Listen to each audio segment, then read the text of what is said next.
ಇದು ಕೃಷ್ಣ ಮತ್ತು ಭೀಮರ ಅನ್ಯೋನ್ಯ ಸಂಪರ್ಕ ಸಂಬಂಧ ಅಂತಾರೆ. ಕೃಷ್ಣನ ಮನಸ್ಸು ತಿಳ್ಕೊಂಡು ಭೀಮ ಸುಮ್ಮನೆ ಕೂತ, ಅವನು ಸುಮ್ಮನೆ ಕೂತಿದಾನಲ್ಲ ಅಂತ ಹೇಳ್ಕೊಂಡು ಇವನು ವಸ್ತ್ರ ಕೊಟ್ಟನಂತೆ. ಭೀಮ ಮಾಡಬೇಕಾದ ಕೆಲಸ ತಾನು ಮಾಡ್ತೀನಿ ಅಂತ ಹೇಳಿ ಬೇಕಾದಷ್ಟು ವಸ್ತ್ರವನ್ನು ಕೊಟ್ಟ. ದಿವ್ಯಂ ಸುಸೂಕ್ಷ್ಮಂ ಕನಕಾವಧಾತಂ, ಅನೇಕ ದಿವ್ಯವಾದಂತಹ ಪೀತಾಂಬರಗಳು ಬಂತು. ಅದನ್ನೆಲ್ಲ ಎಳಿತಾನೆ ಎಷ್ಟು ಹೇಳಿದ್ರೂ ಕೂಡ ಅಕ್ಷಯಾಂಬರ ಬಂದು ಬಿಟ್ಟಿದೆ. ಭೀಮಸೇನ್ ದೇವರು ಒಂದು ಮಾತಾಡಿದ್ದಾರೆ ಅಂತ ಮಹಾಭಾರತದಲ್ಲಿ ಅಂದ್ರಂತೆ. ಭೀಮಸೇನ್ ದೇವರು ನನ್ನ ಹೆಂಡತಿಯ ತಲೆ ಕೂದಲಿಗೆ ಕೈ ಹಾಕಿದಾನೆ ಅಂತಂದ್ರೆ ಅವನು ಬದುಕುಳಿಲಿಕ್ಕೆ ಸಾಧ್ಯನೇ? ಯಾರಾದ್ರೂ ಸಾಕ್ಷಾತ್ ದೇವೇಂದ್ರನೇ ನನ್ನ ಬಾಹುಬಲದಲ್ಲಿ ಸಿಗಾಕೊಂಡ ಅಂತಂದ್ರೆ ಬಿಡಿಸ್ಕೊಳ್ಲಿಕ್ಕೆ ಸಾಧ್ಯ ಇಲ್ಲ. ಈ ದುಶ್ಯಾಸನ ಯಾವ ಲೆಕ್ಕ? ಆದ್ರೆ ಕಾಲ ಬರ್ಲಿ ಅಂತ ಸುಮ್ನೆ ಬಿಟ್ಟಿದ್ದೀನಿ ಅಂತಂತಾನಂತೆ.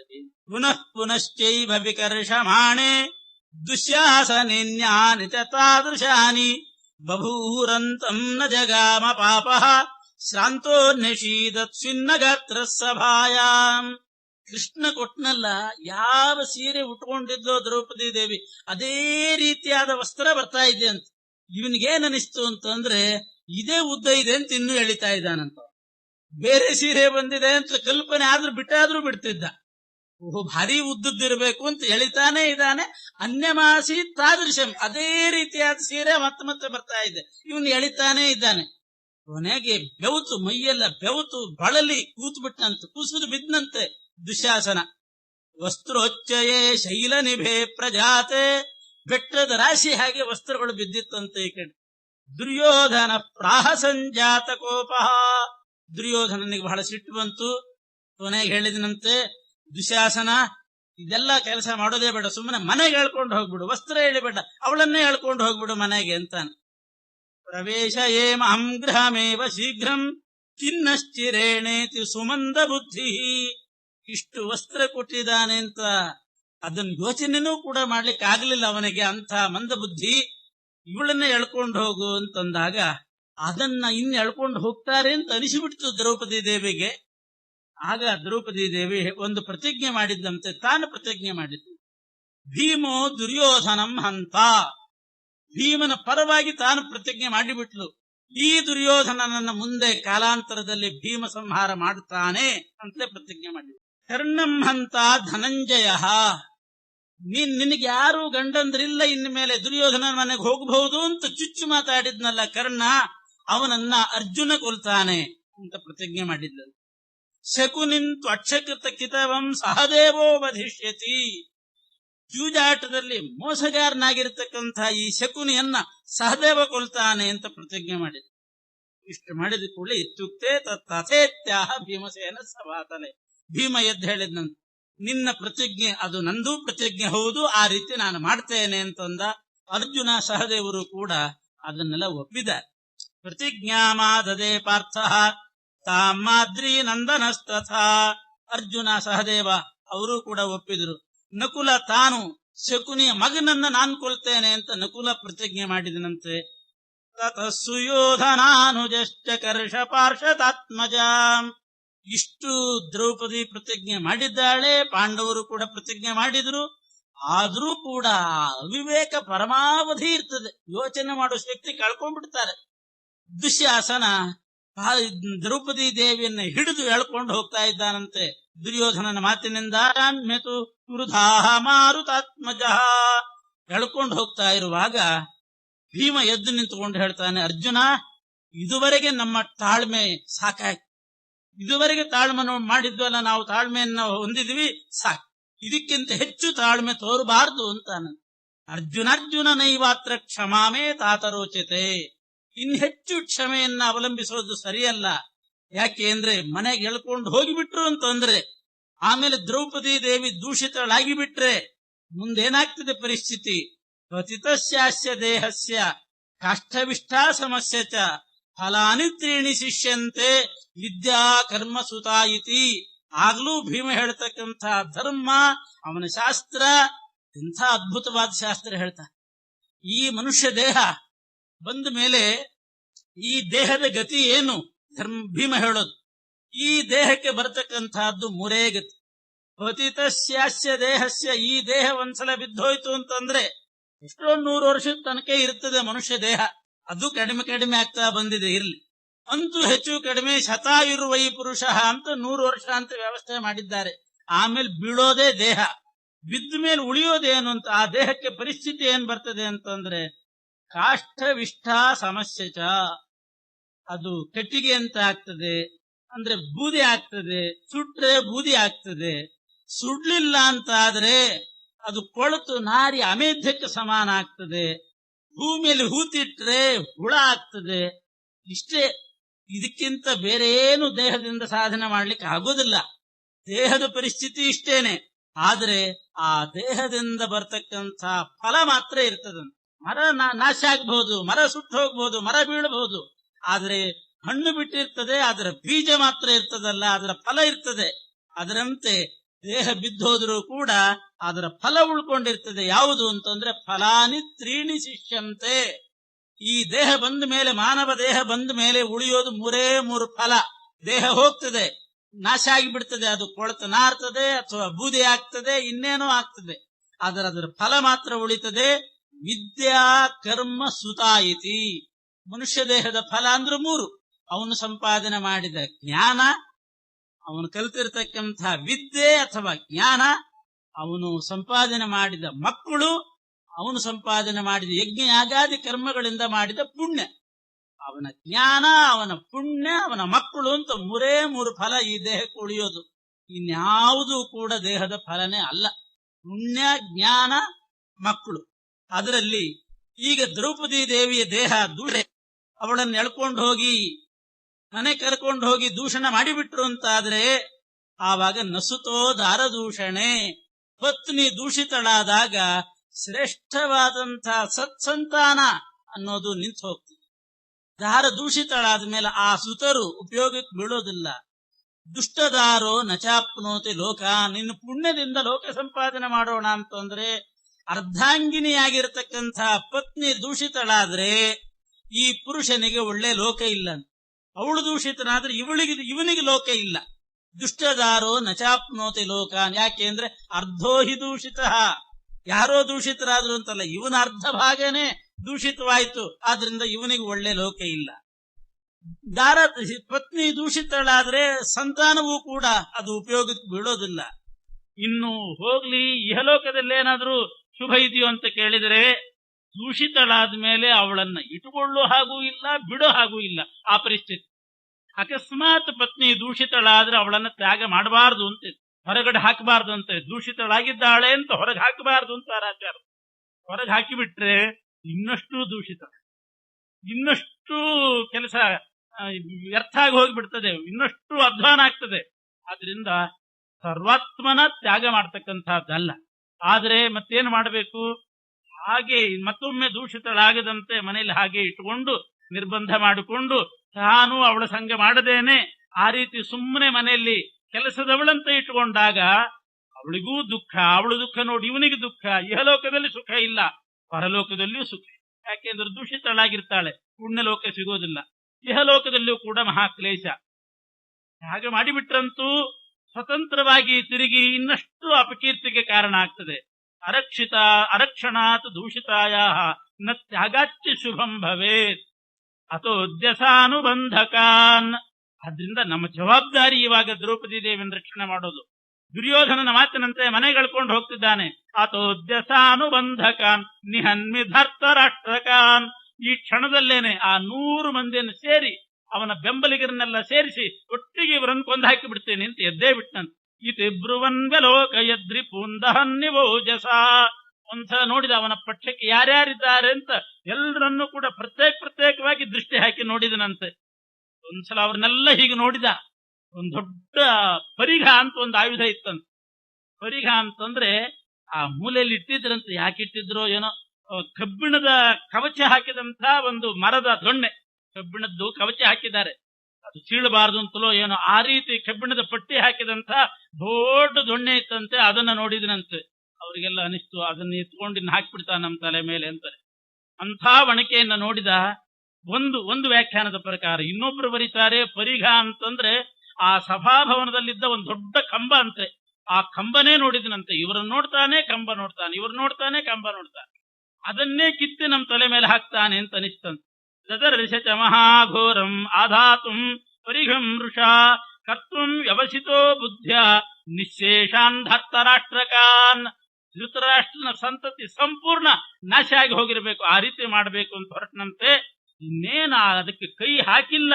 ಅಷ್ಟರೊಳಗೆ ಏನಾಯ್ತು ಅಂತಂದ್ರೆ ತದಾ ಶಿವಾವವಾಶಿರೆ ಸುಯೋಧನಾಗ್ನಿಗೆ ಹತಃ. ನರಿಗಳೆಲ್ಲ ದುರ್ಯೋಧನನ ಒಂದು ಅಗ್ನಿಹೋತ್ರ ಗೇಹ ಅಂತಿತ್ತಂತೆ.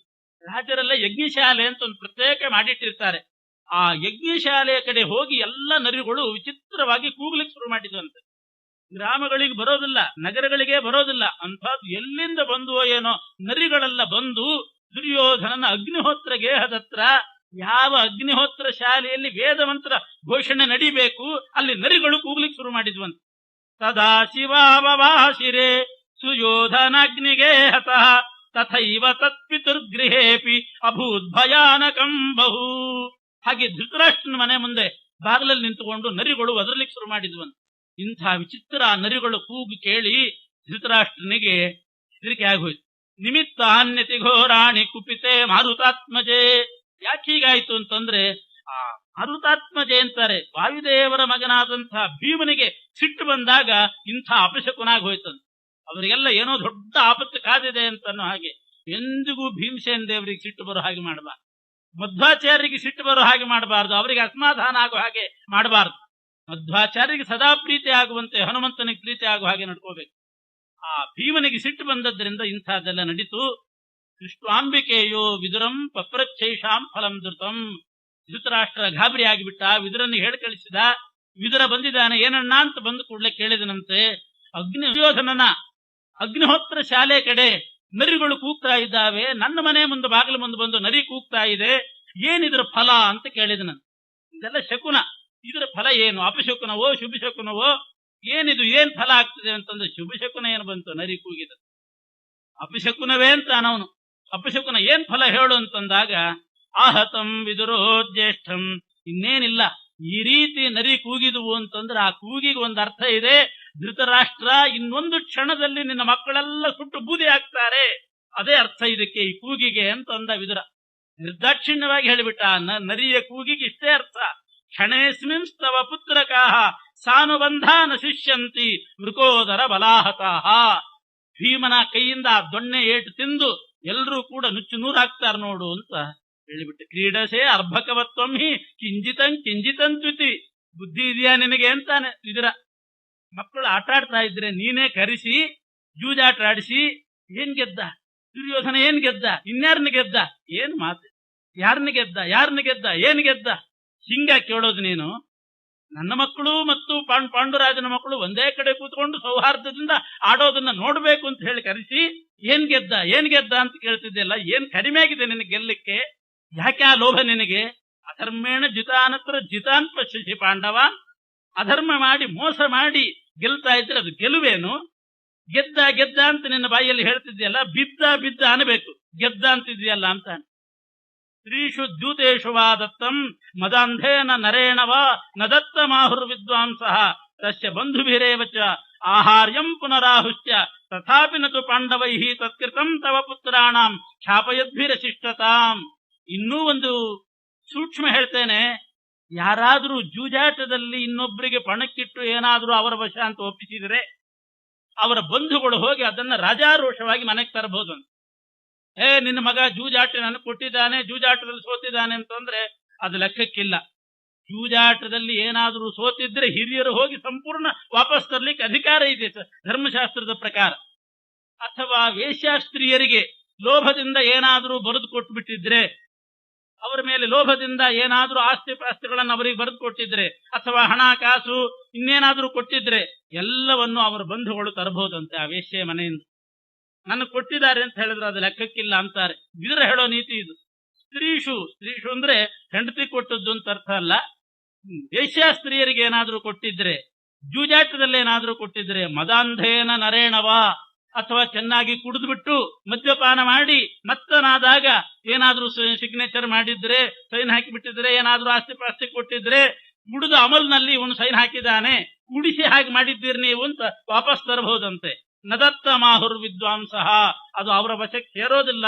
ಇದು ಜ್ಞಾನಿಗಳು ಹೇಳಿದಂತಹ ಶಾಸ್ತ್ರ. ಅವನ ಬಂಧುಗಳು ಹೋಗಿ ಅದನ್ನೆಲ್ಲ ಹಿಂತರಬಹುದು. ಆಹಾರ್ಯಂ ಪುನರಾಹುಶ್ಚ ತಥಾಪಿ ನತು ಪಾಂಡವೈಹಿ. ಆದ್ರಿಂದ ಧರ್ಮರಾಜ ಯಾವುದೋ ಒಂದು ಇದಕ್ಕೆ ಸಿಲುಕಿ ಅವನು ಪಣಕ್ಕಿಟ್ಟು ಎಲ್ಲವನ್ನೂ ಕೂಡ ಸೋತಿದ್ರು ಕೂಡ ಆ ಧರ್ಮರಾಜನ ಬಂಧುಗಳು ಅದನ್ನೆಲ್ಲ ವಾಪಸ್ ತರಬಹುದಾಗಿತ್ತು. ಯಾರು? ಭೀಮಾದಿಗಳೇ ತರಬಹುದಾಗಿತ್ತು. ಭೀಮಾ ನಕುಲ ಸಹದೇವರು ಹೋಗಿ ತರಬಹುದಾಗಿತ್ತು. ಆದರೂ ಅವರು ಮಾಡಿಲ್ಲ. ಏನೇನ್ ದೌರ್ಜನ್ಯ ತೋರಿಸಲಿ, ಅವರ ಪಾಪದ ಕೊಡ ತುಂಬಲಿ, ಅವರ ಪಾಪ ಅವರ ದುಷ್ಕೃತ್ಯ ಜಗತ್ತಿಗೆ ಬಹಿರಂಗ ಇದಾಗ್ಲಿ, ಎಲ್ಲ ಕಡೆ ಪ್ರಚಾರ ಆಗ್ಲಿ ಅವರ ದುಷ್ಕೃತ್ಯ ಅನ್ನೋದನ್ನ ಅವರು ಬಿಟ್ಟಿದ್ದಾರಷ್ಟೇನೆ. ಇದರಿಂದ ಪಾಂಡವರು ಹೇಡಿಗಳು ಅಂತ ತಿಳ್ಕೋಬೇಡ. ನಿನ್ನ ದುಷ್ಕೃತ್ಯ, ನಿನ್ನ ಮಕ್ಕಳ ದುಷ್ಕೃತ್ಯ ಜಗಜ್ಜಾಹೀರಾಗ್ಲಿ ಅಂತ ಬಿಟ್ಟಿದ್ದಾರೆ. ಅದು ಅರ್ಥ ಮಾಡ್ಕೊ ಅಂತ. ಇದರಿಂದ ಜಗಜ್ಜಾಹೀರಾಗಿ ಹೋಯ್ತು ಆ ಕೌರವರ ದುಷ್ಕೃತ್ಯ ಎಷ್ಟು ಅಂತ ಅನ್ನೋದು. ಅದರಿಂದ ಸುಮ್ಮನೆ ಕೂತಿದ್ದಾರೆ. ಇತ್ಯುಕ್ತ ಆಹಾಂಬಿಕೆಯೋ ನಿಮಿತ್ತಾನಾಂ ಫಲಂಕಥಂ ನ ಭವೇತ್. ಇಷ್ಟು ಹೇಳಿದ್ರು ಕೂಡ ಧೃತರಾಷ್ಟ್ರ ಕೇಳಿದನಂತೆ. ಕಲ್ಯಾವೇಶ ಆಗಿಬಿಟ್ಟಿತ್ತು. ಧೃತರಾಷ್ಟ್ರ ಕೇಳ್ತಾನೆ, ಇರ್ಲಿ, ಇವಾಗ ಈ ಶಕುನದ ಫಲ ಏನ್ ಹೇಳಿದೀನಿ ನೀನು? 100 ಜನ ಮಕ್ಕಳು ನಾಶ ಆಗ್ತಾರೆ ಅಂತ. ಅದು ಆಗದೇ ಇರ್ಬೇಕಾದ್ರೆ ಏನ್ ಮಾಡ್ಬೇಕು ಹೇಳು ಅಂತ. ಅದು ಹೇಳ್ತಾನಷ್ಟೇ ಹೊರತು ಇದನ್ನು ಮಾತಾಡ್ತಾ ಇಲ್ಲ ಅವನು. ಅದಾಗದೇ ಇರ್ಲಿಕ್ಕೆ ಏನ್ ಮಾಡ್ಬೇಕು ಅಂತ ಕೇಳಿದಾಗ ಇಷ್ಟೇ ಹೇಳಿದ, ಮೊದಲು ಕೃಷ್ಣ ವಿಮುಚ್ಚತ, ದ್ರೌಪದಿ ದೇವಿಯನ್ನು ಬಿಡುಗಡೆ ಮಾಡಿ ಕಳಿಸು. ದ್ರೌಪದಿ ದೇವಿಯನ್ನು ಬಿಡುಗಡೆ ಮಾಡಿದೆ ಅಂದ್ರೆ ನಿನ್ನ ಮಕ್ಕಳು ಉಳಿತಾರ ನೋಡು. ಇಲ್ದಿದ್ರೆ ಅವಳನ್ನು ದಾಸಿ ಅಂತ ಇವ್ರೇನಾದ್ರೂ ಒಂದು ಹೆಜ್ಜೆ ಮುಂದಿಟ್ರೆ ಏನು ಮಾಡ್ತಾನೆ ಭೀಮ ಹೇಳಿಕ್ ಸಾಧ್ಯ ಇಲ್ಲ. ತೋಷಯಸ್ವರ ಇಷ್ಟೇನ, ಮೊದಲು ನೀನು ದ್ರೌಪದಿಯನ್ನು ಕರೆದು ಅವಳಿಗೆ ವರ ಕೊಡು. ನಿನಗೇನ್ ಬೇಕೋ ವರ ಕೊಡ್ತೀನಿ ಅಂತ ಹೇಳಿ ವರ ಕೊಡು, ಅವಳನ್ನು ಸಂತೋಷ ಪಡಿಸು. ಆವಾಗ ನಿನ್ನ ಮಕ್ಕಳು ಬದುಕ್ತಾರೆ, ಇಲ್ದಿದ್ರೆ ಸಾಯ್ತಾರ ನೋಡು. ಸಿದ್ಧಿ ಭೀಮೇನ ನಿಷ್ಪಿಷ್ಟಾನ್, ಮುಂದೇನಾದ್ರೂ ಮಾಡೇನು ಅಂತ ಅನ್ಲಿಕ್ಕೂ ಇಲ್ಲ. ಪುಡಿ ಹಿಟ್ಟಿನ ಮುದ್ದೆ ಮಾಡಿಬಿಡ್ತಾನೆ ಭೀಮ ಅಂತಾರೆ. ಅವರನ್ನು ಮುಟ್ಟೇನು ಅಂತ ಅನ್ಲಿಕ್ಕೂ ಇಲ್ಲ, ಬರೇ ಮುದ್ದೆ ಮಾಡಿಬಿಡ್ತಾನೆ ನೋಡು, ಹಾಗೆ ಮಾಡ್ತಾನೆ. ನಿಷ್ಪಿಷ್ಟಾನ್ ನಾತ್ರತೆ ಸಂಶಯೋ ಭವೇತ್. ಆ ದ್ರೌಪದಿ ಆಗ್ಲಿ, ಧರ್ಮರಾಜನಾಗ್ಲಿ, ಭೀಮ ಇವರೆಲ್ಲ ತಪೋವೃದ್ಧಿಮಭೀಪ್ಸವಃ, ಅಂದ್ರೆ ತಮ್ಮ ಪುಣ್ಯ ನಾಶ ಆಗಬಾರ್ದು, ಪುಣ್ಯ ಹ್ರಾಸ ಆಗಬಾರ್ದು ಅನ್ನೋ ಕಾರಣದಿಂದ ಸುಮ್ಮನೆ ಕೂತಿದ್ದಾರೆ. ಇಲ್ಲದೆ ಇದ್ರೆ ಅವರ ತಪೋ ಬಲದಿಂದಲೇನೆ, ಅವರ ಪುಣ್ಯದ ಬಲದಿಂದಲೇನೆ ಸುಟ್ಟು ಬೂದಿ ಮಾಡಿಬಿಡಬಹುದಾಗಿತ್ತು. ಧರ್ಮರಾಜನಾಗ್ಲಿ, ದ್ರೌಪದಿ ಆಗ್ಲಿ ಪುಣ್ಯ ಹ್ರಾಸ ಆಗೋದು ಬೇಡ, ಇದಕ್ಕೆ ಯಾಕೆ ಆ ಪುಣ್ಯ ಖರ್ಚು ಮಾಡಬೇಕು ಅಂತ ಬಿಟ್ಟಿದ್ದಾರೆ. ಆದ್ರಿಂದ ಬದುಕಿದ್ದಾರೆ. ಲೆಕ್ಕ ಯೋಚನೆ ಮಾಡು. ತೀರಿತೋ ವಿನಿರ್ಭತ್ಯ ಪುತ್ರಂ ದುಶ್ಯಾಸನಂದ್ರಪಃ. ಇಷ್ಟು ಹೇಳಿದ ಮೇಲೆ ಆಗ ಸೀರೆಗೆ ಕೈ ಹಾಕಿದಂಥ, ವಸ್ತ್ರವನ್ನ ಸೆಳಿತಾ ಇದ್ದಂಥ, ಮನೆ ಕರ್ಕೊಂಡು ಹೋಗ್ತಾ ಇದ್ದಂಥ ದುಶ್ಯಾಸನನ್ನ ಬೈದು ಆಮೇಲೆ ಬಿಡು ನೀನು ಅಂತ ಧೃತರಾಷ್ಟ್ರ ಹೇಳಿದನಂತೆ. ಆಮೇಲೆ ಅವನು ಬಿಟ್ಟ ಮೇಲೆ ದ್ರೌಪದಿ ದೇವಿಯನ್ನ ಕರೆದು ಏನಾದ್ರೂ ವರ ಕೇಳು ಅಂತ ಧೃತರಾಷ್ಟ್ರ ಅಂತಾನಂತೆ. ವರ ಕೇಳಮ್ಮ, ಏನಾದ್ರೂ ಕೇಳು ಅಂತಂದಾಗ, ಛಂದಿತಾಸ ವರೈಸ್ತೇನ ಧರ್ಮೇ ಭಾಗವತೆ ಸ್ಥಿತ. ಇವಳು ನೋಡಿದ್ರೆ ದ್ರೌಪದಿ ದೇವಿ ಪರಮ ಭಾಗವತ ಧರ್ಮದಲ್ಲಿ ಇರ್ತಕ್ಕಂಥವ್ರು. ಕಲ್ಯಾವೇಶಕ್ಕೆ ಒಳಗಾದವನು ದುರ್ಯೋಧನನ ತಂದೆ ಧೃತರಾಷ್ಟ್ರ. ಅವನ ಹತ್ರ ವರ ಕೇಳೋದು ಏನ್ ಬಂತು? ಎಲ್ಲಾದ್ರೂ ಭಾಗವತ ಧರ್ಮದಲ್ಲಿದ್ದವರು ವರ ಕೇಳ್ತಾರೇನು? ನೈವಾತ್ಮನೋ ವರಾನ್ವರೇ. ಆದ್ರಿಂದ ತನಗಾಗಿ ಏನು ವರ ಕೇಳಲಿಲ್ಲ. ಮತ್ತೇನ್ ಕೇಳಿಲ್ಲ ಅಂತಂದ್ರೆ, ವೌರೇ ತೇಷಾಂ ವಿಮೋಕ್ಷಣಂ. ತನ್ನ ಗಂಡಂದ್ರು ತಾವು ಪಣಕ್ಕೆ ನಿಂತು ಸೋತಿದ್ರಲ್ಲ, ದಾಸರು ಅಂತಾಗಿದ್ರಲ್ಲ, ಅವ್ರನ್ನೆಲ್ಲ ಬಿಡು ಅಂತ ಕೇಳಿದ. ನಮ್ಮ ಗಂಡಂದ್ರಿಗೆ ದಾಸ್ಯದಿಂದ ವಿಮೋಚನೆ ಆಗಬೇಕು ಅಂತ ಕೇಳಿಲ್ಲಂತೆ. ತನಗಾಗಿ ಏನೂ ಕೇಳಲಿಲ್ಲ. ಯಾಕೆಂದ್ರೆ ಭಾಗವತ ಧರ್ಮ. ತನಗಾಗಿ ಕೇಳಲಿಲ್ಲ, ತನ್ನ ಗಂಡನ್ ಬಿಡುಗಡೆ ಮಾಡು ಅಂದ್ರೆ ಇದು ತನಗಾಗಿ ಕೇಳಿದಂಗೆ ಆಗ್ಲಿಲ್ವೇ?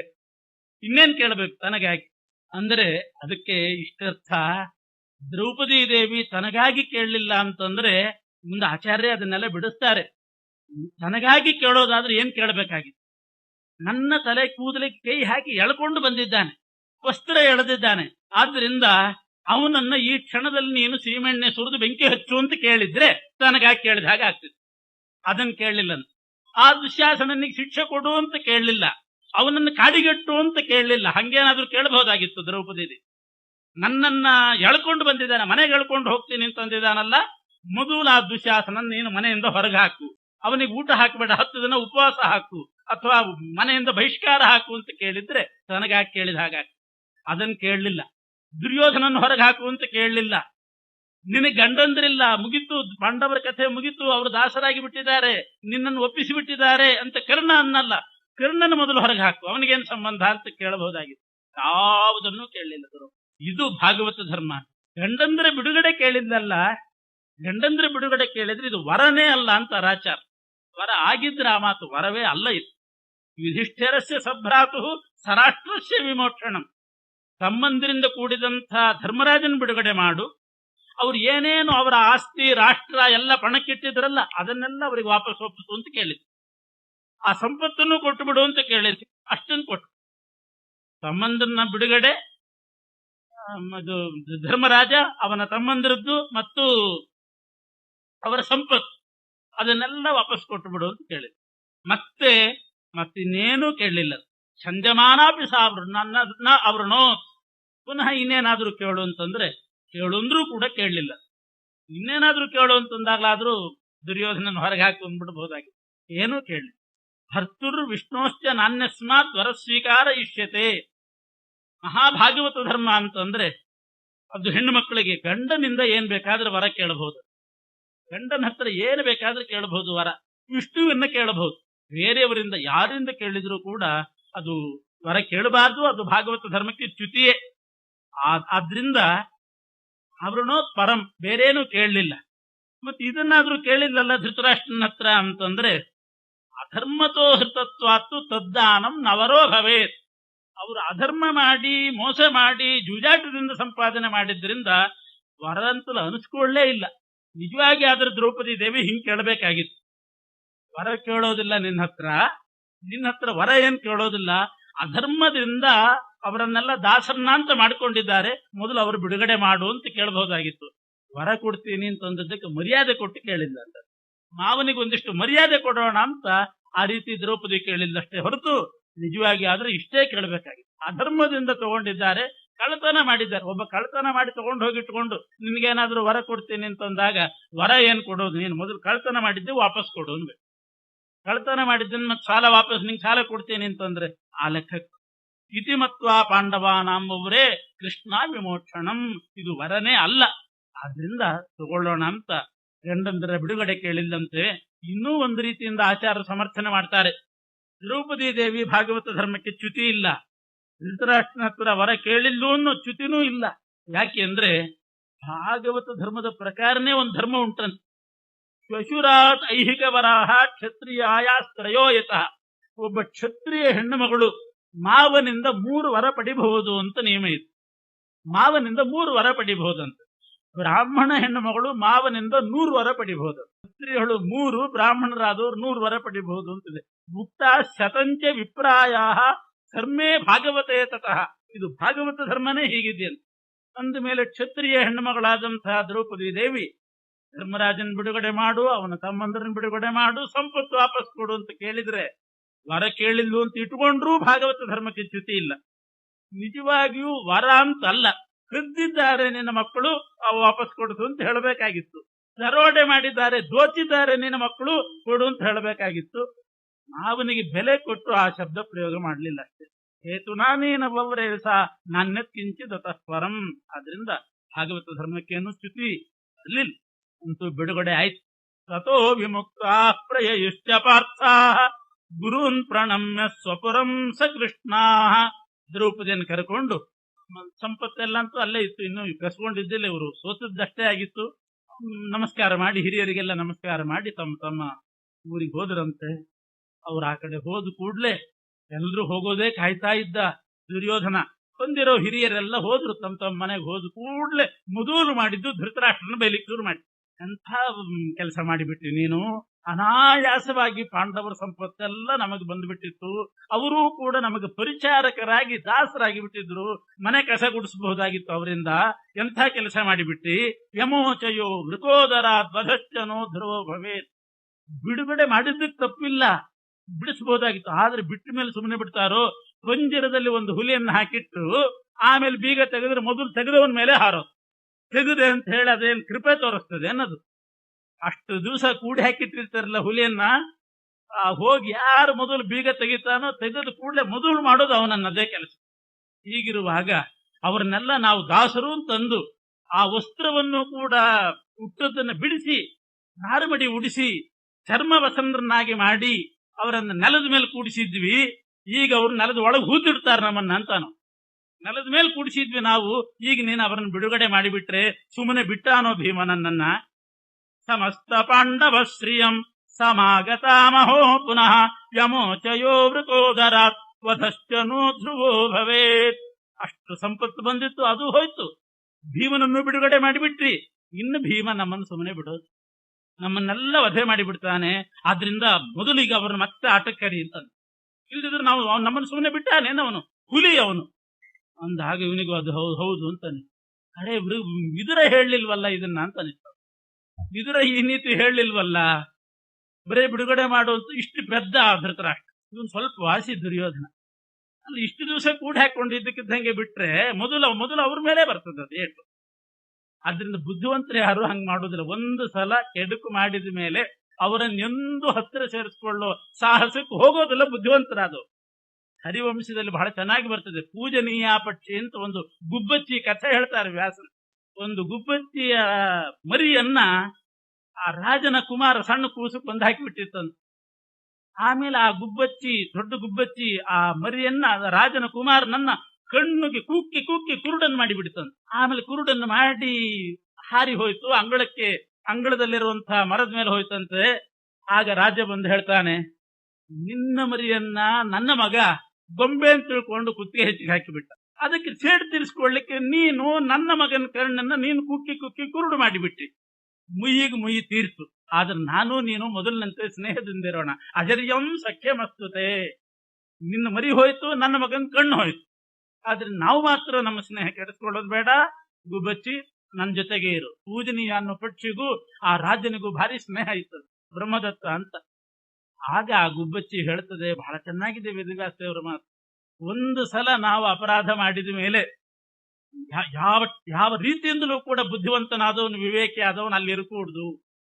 ಇದ್ದಂತಂದ್ರೆ ನೀನೇನ್ ಮಾಡ್ತಿ, ನೀನೇನು ಅಂತಿ ಸ್ನೇಹ ಇದೆ ಅಂತ ಒಂದೇ ತಟ್ಟೆಯಲ್ಲಿ ಊಟ ಮಾಡ್ತಿ, ಬೇಕಾದ್ರೆ ಹೆಗಲ ಮೇಲೆ ಕೈ ಹಾಕ್ತಿ, ಒಳಗೊಳಗೆ ದ್ವೇಷ ಯಾವಾಗ ಸಿಗ್ತದೆ ಸಮಯ ಅಂತ ಕಾಯ್ತಾ ಇರ್ತಿದ್ದಿ.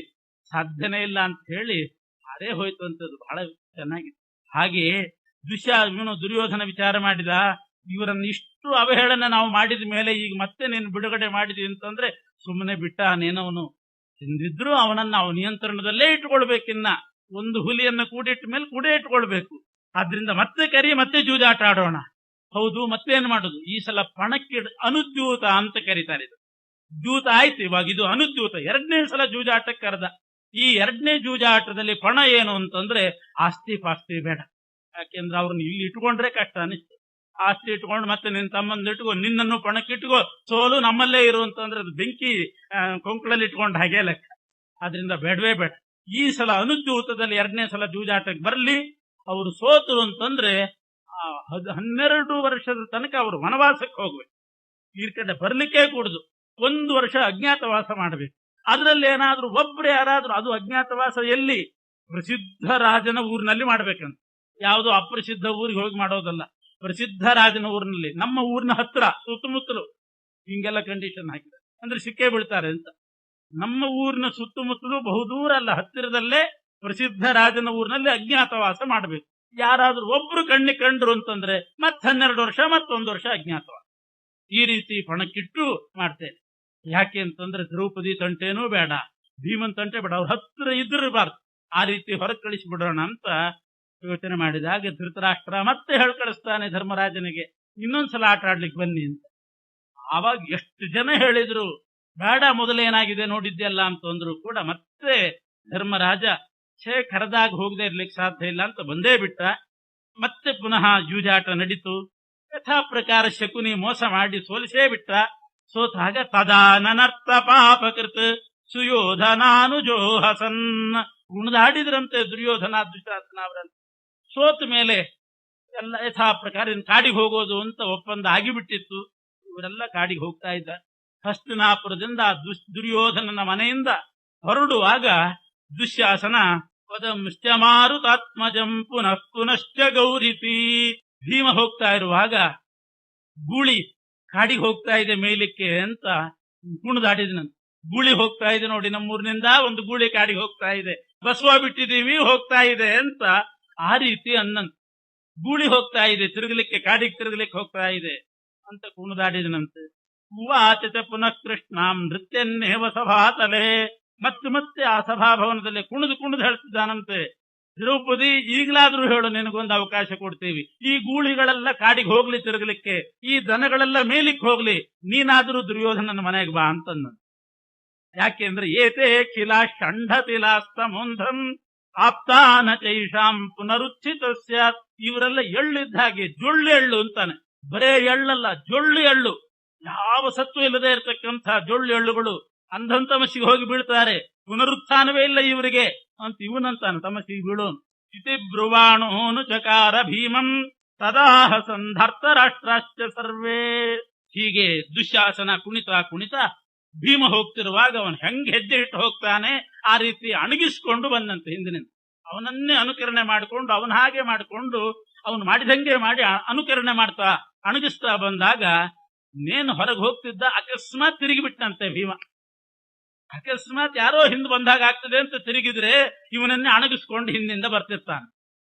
ಹುಡುಗರಿಗೂ ಮಾಡ್ತಿರ್ತಾರೆ ಹೇಗೆ ಅಣಗಿಸ್ಕೊಂಡು. ಆ ರೀತಿ ಬಂದದ್ದು ನೋಡಿ ಅವರೆಲ್ಲ ನಗುತ್ತಾ ಇದ್ರಂತೆ. ಇವನು ದುಶ್ಯಾಸನ ಇವನನ್ನು ಅಣಗಿಸ್ಕೊಂಡು ಹಿಂದೆ ಹೋಗ್ತಾ ಇರುವಾಗ ಹಿಂತಿರುಗಿ ಅರ್ಧ ತಿರುಗಿ ನೋಡಿದ, ಇವರೆಲ್ಲ ನಗ್ತಾ ಇದ್ರು, ಅಪಹಾಸ ಮಾಡ್ತಿದ್ರು. ಪೂರ್ತಿ ತಿರುಗಿ ಪ್ರತಿಜ್ಞೆ ಮಾಡಿದಂತೆ, ನಿಮ್ಮೆಲ್ಲರನ್ನು ಕೂಡ ಹಂತಾಸ್ಮಿವೋ ನಿಖಿಲಾನ್ ಸಂಗರೇಹಂ, ಈಗಲ್ಲ ಮುಂದೊಂದು ದೊಡ್ಡ ಯುದ್ಧ ಮಾಡಿ ಆ ಯುದ್ಧದಲ್ಲಿ ನಿಮ್ಮನ್ನೆಲ್ಲ ನಿರ್ನಾಮ ಮಾಡಿಬಿಡ್ತೇನೆ ಅಂತಂದ. ಇತಿ ಇರಿತೆ ಶರಣಂ ದ್ರೋಣಮೇವ. ಆವಾಗ ಅವರೆಲ್ಲ ಹೆದರಿ ಬಿಟ್ರಂತೆ ದುರ್ಯೋಧನಾದಿಗಳು. ಆಗ ಹೋಗಿ ಮೊದಲು ದ್ರೋಣಾಚಾರ್ಯ ಕಾಲಿಗೆ ಬಿದ್ದು ಕಟ್ಟಿ ಹಿಡಿದು ಬಿಟ್ರಂತೆ ದ್ರೋಣಾಚಾರ್ಯ ಕಾಲ್. ಇಷ್ಟು ಮಾಡಿಬಿಟ್ಟಿದ್ದಾನೆ ಭೀಮ, ನೀವೇ ಕಾಪಾಡಬೇಕು.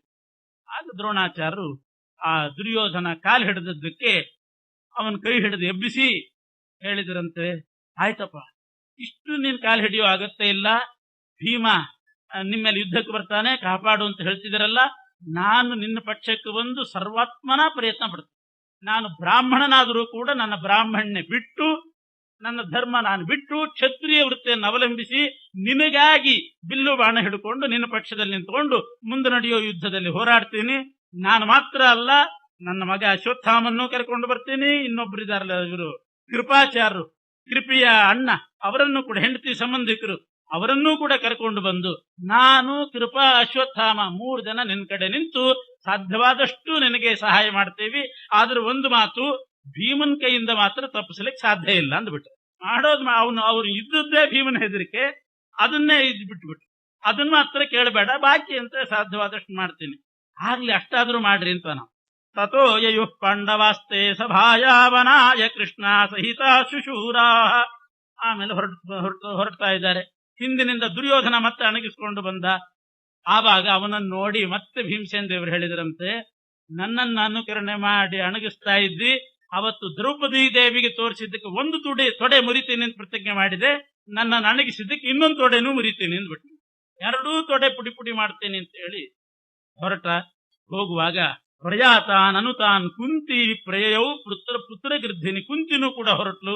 ಅಳುತ್ತಾ ಕುಂತಿ ಹೊರಟಾಗ ವಿದುರ ತಡಿತಾನಂತೆ, ಕುಂತಿ ನೀನ್ ಮಾತ್ರ ಹೋಗಬೇಡ ಅಂತ. ಕುಂತಿಯನ್ನು ವಯಸ್ಸು ಆಗಿದೆ, ಎಲ್ಲದಕ್ಕಿಂತ ಹೆಚ್ಚಾಗಿ ನೀನ್ ಇಲ್ಲೇ ಇರು. ಯಾಕೆಂದ್ರೆ ಅವರೆಲ್ಲ ಹೋದಾಗ ಇಲ್ಲಿ ಕೂತ್ಕೊಂಡು ಅವ್ರು ಏನು ಸಂಚು ಮಾಡ್ತಾರೆ ಅಂತ ಅರ್ಥ ಮಾಡ್ಕೊಳ್ಳಿಕ್ಕಾದ್ರೂ ಇರ್ಬೇಕಾಗ್ತದೆ. ಆದ್ರಿಂದ ನೀನಿಲ್ಲಿರು ಅಂತ. ಇದು ವಿದುರನ್ ನೀತಿ. ಯಾವಾಗ್ಲೂ ಶತ್ರುಗಳ ಮಧ್ಯದಲ್ಲಿ ನಮ್ಮವ್ರನ್ನೊಬ್ಬರನ್ನ ಬಿಟ್ಟಿರ್ಬೇಕು.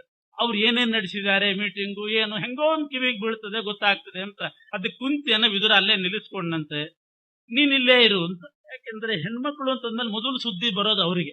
ವಿದುರ ತಾನಿದ್ದ ಬಿಡಿ, ಆದ್ರೂ ಕುಂತಿ ಇದ್ರೆ ಸ್ವಲ್ಪ ಜಾಸ್ತಿ ಸುದ್ದಿ ಬರ್ತಿರ್ತದೆ. ಆದ್ರಿಂದ ಅಲ್ಲಿ ನೀನಿರು ಅಂತ ಯಾರೋ ಕೆಲಸದವರಾದ್ರೂ ಬಂದು ಹೇಳ್ತಾರೆ, ಏನಾದ್ರೂ ಕಿವಿಗೆ ಬಿದ್ರೆ ಇರ್ಲಿ ಅಂತ ಕುಂತಿಯನ್ನು ಇಟ್ಟಿದ್ದಾನೆ.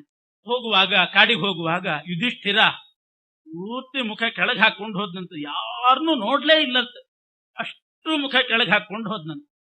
ಯಾಕೆ? ತುಂಬಾ ಸಂಕೋಚ ಆಯ್ತು. ಮುಖ ತೋರಿಸ್ಲಿಕ್ಕೆ ನಾಚಿಗೆ. ಅಂದ್ರೆ ನಾಚಿಗೆ ಅಲ್ಲಂತೆ, ಅವನು ಯಾರನ್ನಾದ್ರೂ ಆವಾಗ ಧರ್ಮರಾಜ ನೋಡಿಬಿಟ್ಟಿದ್ರೆ ಆ ದೃಷ್ಟಿಯಿಂದ ಅವರು ಸುಟ್ಟು ಬೂದಿ ಆಗಿಬಿಡ್ತಿದ್ರಂತೆ. ಅಂಥ ತಪಶಕ್ತಿ ಇತ್ತಂತೆ ಧರ್ಮರಾಜನ ನೋಟದಲ್ಲಿ. ಆದ್ರಿಂದ ಯಾರ ಮೇಲೂ ಈ ದೃಷ್ಟಿ ಬೀಳೋದು ಬೇಡ ಅಂತ ಮುಖ ಕೆಳಗೆ ಹಾಕೊಂಡು ಹೋದ್ನಂತೆ. ಭೀಮ ಹೋಗುವಾಗ ಅವನಿಗೆಂಥ ಕೋಪ ಬಂದಿತ್ತು ಅಂದ್ರೆ, ಅವನ ಕಣ್ಣಿನಿಂದ ಹೊಗೆ ಬರ್ತಿತ್ತಂತೆ, ಅವನ ಕಿವಿಯಿಂದ ಹೊಗೆ ಬರ್ತಿತ್ತಂತೆ, ಮೂಗಿನಿಂದ ಬಾಯಿಯಿಂದ ಹೊಗೆ ಬರ್ತಿತ್ತಂತೆ. ಯಾವುದು ಕೋಪದ ಹೊಗೆ, ಈಗ ಬಂದಿರೋ ಹೊಗೆ ಅಲ್ಲ, ಈಗೂ ಬರ್ತಿರ್ತದೆ ಬಾಯಿಯಿಂದ ಮೂಗಿನಿಂದ, ಅದು ಲೆಕ್ಕಕ್ಕೆ ಅಲ್ಲ. ಭೀಮ ಹೋಗುವಾಗ ಕಣ್ಣು ಕಿವಿ ಮೂಗು ಅಲ್ಲೆಲ್ಲ ತಲೆ ಮೇಲೆ ಎಲ್ಲಾ ಕಡೆ ಹೊಗೆ ಬರ್ತಿತ್ತಂತೆ, ಬೆಂಕಿ ಜ್ವಾಲೆ ಬಂದ ಹಾಗೆ ಹೊಗೆ. ಯಾವುದದು ಹೊಗೆ ಅಂದ್ರೆ ಅಷ್ಟು ಕೋಪಾಗ್ನಿಯ ಜ್ವಾಲೆ ಬರ್ತಿತ್ತಂತೆ ಭೀಮ ಕಾಡಿಗೆ ಹೋಗುವಾಗ. ಅಂಥ ಕೋಪ ಬಂದಿತ್ತಂತೆ ಭೀಮನಿಗೆ. ಧರ್ಮರಾಜ ಈ ಕೋಪಾಗ್ನಿಯಿಂದ ಯಾರಾದ್ರೂ ಸುಟ್ಟೋದಾರು ಅಂತ ಮುಖ ಕೆಳಗೆ ಹಾಕೊಂಡು ಹೋದ್ನಂತೆ. ಆದ್ರೆ ಭೀಮ ಮಾತ್ರ ಹಾಗೇ ಹೋಗ್ತಾ ಇದ್ದಾನೆ, ಅಷ್ಟು ಬೆಂಕಿಯ ಹೊಗೆ ಬರ್ತಾ ಇದೆ, ಯಾರೂ ಸುಟ್ಟು ಹೋಗ್ಲಿಲ್ಲ. ಏನರ್ಥ ಅಂತ ಸಂದೇಹ ಬರ್ತದೆ. ಭೀಮನಾಗೂ ಅಷ್ಟು ಕೋಪ ಇತ್ತು, ಆ ರೀತಿ ಕೋಪಾಗ್ನಿ ಹೊಗೆ ಬಂದರೂ ಕೂಡ ಅದ್ರ ಜೊತೆಗೆ ಅವನ ತಪಸ್ಸು ಸೇರಿದ್ದಿಲ್ಲಂತೆ. ತಪಸ್ಸು ಸೇರಿದಂತೆ ಬರೇ ಕೋಪ ಮಾಡ್ಲಿಕ್ಕೆ ಬರ್ತಿತ್ತಂತೆ ಭೀಮನಿಗೆ. ಧರ್ಮರಾಜನಿಗೆ ಆ ರೀತಿ ಶಕ್ತಿ ಇದ್ದಿಲ್ಲಂತೆ. ಅವನೇನಾದ್ರೂ ನೋಟ ಹಾಕಿದ ಅಂತಂದ್ರೆ ಅವನ ತಪಸ್ಸನ್ನು ಸೇರಿಸಿ ಬಿಡ್ತಿದ್ನಂತೆ. ಆಗ ಆ ತಪೋಬಲದಿಂದ ಆ ತಾಪಸಾಗ್ನಿಯಿಂದ ಸುಟ್ಟು ಹೋಗ್ತಿದ್ರಂತೆ. ಭೀಮನ ನವದ್ವಾರಗಳಿಂದ ಬಂದದ್ದು ಬರೇ ಕೋಪಾಗ್ನಿ ಹೊರತು ತಾಪಸಾಗ್ನಿ ಅಲ್ಲ ಅಂತೆ. ಆ ರೀತಿ ಆ ತಾಪಸಾಗ್ನಿನ ತಡೆ ಹಿಡ್ಕೊಂಡಿದ್ನಂತೆ ಭೀಮ. ಧರ್ಮರಾಜನಿಗೆ ಆ ಶಕ್ತಿ ಇದ್ದಿಲ್ಲಂತೆ. ತಪಸ್ಸು ಸೇರಿ ಸುಟ್ಟು ಹೋಗ್ತಿದ್ರು. ಯಾರೂ ಈಗ ಸುಡೋದು ಬೇಡ ಅಂತ ಧರ್ಮರಾಜ ಮುಖ ಕೆಳಗೆ ಮಾಡ್ಕೊಂಡು ಹೋದ. ಭೀಮ ಮಾತ್ರ ಉದ್ಧತ್ಯ ಬಾಹು ಪ್ರಯಯೋ ಬಾಹುಶಾಲಿ ಮೃಕೋದರ, ಎರಡು ಕೈ ಮೇಲೆ ಹಿಡ್ಕೊಂಡು ಕಾಡಿಗೆ ಹೋದ್ನ. ಧರ್ಮರಾಜ ಮುಖ ಕೆಳಗೆ ಹಾಕೊಂಡು ಹೋಗ್ತಿದ್ದಾನೆ, ಭೀಮ ಎರಡು ಕೈ ಮೇಲೆ ಕೆತ್ಕೊಂಡು ಹೋದ್ನ. ನನಗೆ ಯಾವ ಆಯುಧ ಬೇಕಾಗಿಲ್ಲ, ಇದೇ ಎರಡು ಕೈಯಿಂದ ಆ 100 ಮಂದಿಯನ್ನು ಪುಡಿ ಪುಡಿ ಮಾಡಿ ಬಿಡ್ತೇನೆ ಅಂತ ತೋರಿಸ್ಕೊಂಡು ಎರಡು ಕೈ ಮೇಲೆ ಕೆತ್ಕೊಂಡು ಹೋದ್ನ. ದ್ರೌಪದಿ ಹೋಗುವಾಗ ತಲೆ ಕೂದಲನ್ನೆಲ್ಲ ಬಿಚ್ಚಿಟ್ಕೊಂಡು, ಜಡೆ ಎಲ್ಲ ಬಿಚ್ಚಿ, ತಲೆ ಕಟ್ಟಿದ್ದನ್ನೆಲ್ಲ ಬಿಚ್ಚಿ ಅದನ್ನು ಮುಖದ ಮೇಲೆ ಹಾಕೊಂಡು ಅಳುತ್ತಾ ಹೋದ್ಲಂತೆ ದ್ರೌಪದಿ. ಯಾಕೆ ಅಂತಂದ್ರೆ ಅಳು ಬಂದದ್ದು ಯಾಕೆಂತ, ಈ ರೀತಿ ಮುಂದೆ ದುರ್ಯೋಧನಾದಿಗಳ ಹೆಂಡಂದ್ರು ಅವರು ತಮ್ಮ ತಲೆ ಕೂದಲು ಬಿತ್ತುಕೊಂಡು ಅಳುವಂತ ಆಗ್ತದೆ ಅಂತ ತೋರಿಸ್ಲಿಕ್ಕೆ ಆ ರೀತಿ ದ್ರೌಪದಿ ದೇವಿ ಹೋದ್ಲಂತ. ಅರ್ಜುನ ಹೋಗುವಾಗ ಆ ಬಗ್ತಾನೆ ಉಸುಗನ್ನೆಲ್ಲ ತೂರ್ಕೊಂಡು ಹೋದ್ನಂತೆ. ಬೊಗಸೆ ಉಸುಗೆತ್ತಿ ಆ ಮರಳು ಎತ್ತಿ ತೂರ್ತಾ ಇದ್ದಂತೆ. ಯಾಕೆ ಅಂದ್ರೆ ಈ ಉಸುಗು ತೂರಿದಂತೆ ಬಾಣಗಳನ್ನ ಅವ್ರ ಮೇಲೆ ತೂರ್ತೀನಿ ಮುಂದೆ ನಾನು ಅಂತ ತೋರಿಸ್ಲಿಕ್ಕೆ ಉಸುಗು ಎರಚ್ತಾ ಹೋದಂತೆ ಅವರ ಮೇಲೆ. ವರ್ಷನ್ ಪಾಂಸೂಂಜಯೌ ಪಾರ್ಥ ಇತ್ತಂ ಶತ್ರುಷು ಸಾಯಕಾನ್ ವರ್ಷಯಾಮಿತ್ಯಭಿಪ್ರಾಯ ಪರಮಾಸ್ತ್ರವಿದಮ್ಮರ. ನಕುಲ ಸಹದೇವರು ಮಾತ್ರ ಅವರು ಮುಖ ಕೆಳಗೆ ಹಾಕೊಂಡು ಹೋದ್ರಂತೆ. ಯಾಕೆಂದ್ರೆ ಅವ್ರ ದೃಷ್ಟಿ ಬಿದ್ರೆ ಯಾರಾದ್ರೂ ಸಾಯ್ತಾರೆ ಸುಡ್ತಾರೆ ಅಂತಲ್ಲ, ಅಷ್ಟು ತಪಶಕ್ತಿ ಇದ್ದಿಲ್ಲ. ನಮ್ಮ ಮುಖ ಯಾರು ನೋಡೋದು ಬೇಡ ಅಂತ ಇವ್ರ ಮುಖ ಕೆಳಗೆ ಹಾಕೊಂಡು ಇವ್ರು ಹೋದ್ರಂತೆ. ಅಷ್ಟು ನಾಚಿಕೆ ಆಗಿಬಿಟ್ಟಿತ್ತಂತೆ. ಧೌಮ್ಯಾಚಾರ್ಯರಿದ್ರಲ್ಲ, ದ್ರೌಪದಿ ಸ್ವಯಂವರಕ್ಕೆ ಹೋಗುವಾಗ ಅವರು ಬಂದಿದ್ರು, ಪುರೋಹಿತರಾಗಿ ಸೇರ್ಕೊಂಡಿದ್ರು. ಅವರು ಕಾಡಿಗೆ ಹೊರಟು ಬಿಟ್ರಂತೆ. ಪುರೋಹಿತರು ಅಂತಂದ್ರೆ ಜೊತೆಗೆ ಇರ್ತಿದ್ರಂತೆ. ಆ ಧೌಮ್ಯಾಚಾರ್ಯ ಹೋಗುವಾಗ ಈ ಸತ್ತ ಮೇಲೆ ದಹನ ಮಾಡುವ ಕೆಲವು ಸೂಕ್ತಗಳು ಹೇಳ್ತಾರಲ್ಲ, ಆ ಸೂಕ್ತ ಹೇಳ್ಕೊಂಡು ಹೋದ್ರಂತ. ಪಾಂಡವರು ಕಾಡಿಗೆ ಹೋಗುವಾಗ ಆ ಸೂಕ್ತ ಹೇಳಿದ್ರಂತೆ. ಯಾಕೆ ಅಂದ್ರೆ ಇನ್ ಜಾಸ್ತಿ ದಿವಸ ಇಲ್ಲ ಕೌರವರು ಸಾಯ್ಲಿಕ್ಕೆ, ಆಮೇಲೆ ಮಂತ್ರ ನೆನಪಾಗಬೇಕಲ್ಲ, ಈಗಿಂದ ಪ್ರಾಕ್ಟೀಸ್ ಮಾಡೋಣ ಅಂತ ಅವ್ರು ಆ ಮಂತ್ರ ಹೇಳ್ಕೊಂಡು ಹೋದ್ರಂತೆ. ಔರ್ಧ್ವ ದೈಹಿಕ ಕಾರ್ಯ, ಅಪರ ಕಾರ್ಯ ಅಂತ ಮಾಡುವ ಪುರೋಹಿತರು ಇರ್ತಾರೆ, ಆ ಮಂತ್ರ ನೆನಪು ಮಾಡ್ಕೊಂಡು ಅವ್ರು ಹೋದ್ರಂತೆ.